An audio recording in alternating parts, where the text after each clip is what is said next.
ኢትዮጵያ ኣብ ታሪኻ ኣዝዮም ዝተሓላለኹን ፈተንትን እዋናት ኣዕሊፋ እያ። እዞም ዝተደራረቡን ንነዊሕ እዋን ዝጸንሑ ፖለቲካዊ፣ ማሕበራዊን ቁጠባውን ጸገማት ንምፍታሕ ብዙሓት ፈተነታት ተገይሮም እዮም። ኣብ ኢትዮጵያ ብርክት ንዝበሉ ዓማውቲ ፖለቲካዊ ፍልልያትን ጸገማትን ብሓይሊ ብረት ብጎንፅን ብኲናትን ንምፍታሕ ዘይተገበረ ፈተነ ኣይነበረን። እቲ ውጽኢት ግን ዝያዳ ዕንወትን ውድቀትን ጥራይ ነይሩ። ኲናት ሃገር ዘዕኑ፣ ወለዶታት ዘብርስ፣ ንዋታውን መንፈሳውን ሃፍቲ ዘባድም መንገዲ ዕንወት እዩ። ካብዚ ኣዕናዊ ታሪኽ እዚ ክንመሃሮ ዝግባእ ዓብዪ ትምህርቲ እንተሃለወ መንገዲ ሰላም፣ መንገዲ ዘተን ምኽክርን ጥራሕ እዩ። ነዚ ነዊሕ እዋን ዝተጓዓዝናሉ ናይ ኲናት መንገዲን ነቲ ዘስዕበልና ክሳራን ስቃይን እንኮ መፍትሒ ዝኾን ምኽክር ጥራሕ እዩ። ኣብ ሓቀኛ ዘተ ዘይተመስረተ ሕጊ ወይ ሓይሊ ዘላቂ ሰላም ከምጽእ ኣይኽእልን። ስለዚ ዘላቂ ሰላም ዘምጽእ ዘተን ምኽክርን ምግባር ጥራሕ እዩ።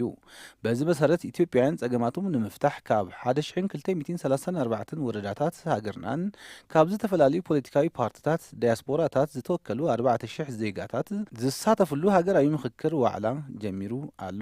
ኣብዚ ታሪኻዊ እዋን እቲ ኣብ ትግራይ ዘሎ ጉጅለ ጥፍኣት ነበር ህወሓት ካብዚ ሃገራዊ ምኽክር ርእሱ ብምግላልን ተቃውሞ ብምግላጽን ዝወስዶ ዘሎ ኣንፈት ብጽኑዕ ክውገዝ ይግብኦ እዩ። እቲ ብደም ህዝቢ ትግራይ ዝሽቅጥ ብኲናት ኢትዮጵያውያን ዝውህልል ናይ ክፍኣት ስራሕቱ ተለልዮም ብህዝቢ ትግራይ ዝተተፍአ ብህዝቢ ኢትዮጵያ ዝተጸልአ ብክሕደት ሃገር ተጠሚቑ ሃገር ብምሻጥ አፉ ዝፈትሐ ውዳበ ምዃኑ ተረጋጊጹ እዩ።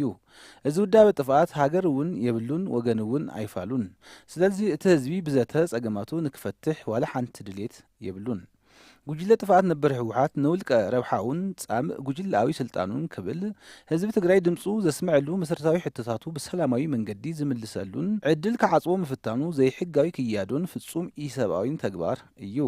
ህዝቢ ትግራይ ድሕሪ ሕዚ ናይ ኲናትን ዓፈናን ግዳይ ክኸውን ኣይግብኦን። ስለዚ ናይዚ ጉጅለ ጸረ ሃገራዊ ምኽክር ዝኾነ ቅዋም ክኹነን ይግባእ። ኣብ እዋን ምትእኻብ ኣጀንዳ ኣብ መቐለ ዘተ ምግባር ዘይከኣሉ ተጋሩ እቲ ናይ ኣጀንዳ ምፍላይ ኣብ ኣዲስ ኣበባ ንክኸውን ብምግባር ህዝቢ ትግራይ ኣብቲ መድረኽ ብዝተመረጹ ተወከልቲን ነቲ ሃገራዊ ምኽክር ብዝተቐበሉ ናይ ትግራይ ፖለቲካዊ ፓርቲታትን ኣብ ሃገራዊ ምኽክር እናተሳተፈ ይርከብ። እቲ ኣብ ትግራይ ዘሎ ጉጅለ ጥፍኣት ነበር ህወሓት ካብቲ ዝሓዞ ናይ ዕንቅፋት መንገዲ ወፂኡ ንረብሓን ድሕንነትን ህዝቢ ብቐዳምነት ብምሃብ ውጽኢት ሃገራዊ ዋዕላ ክቕበልን ክፍጽምን ይግባእ።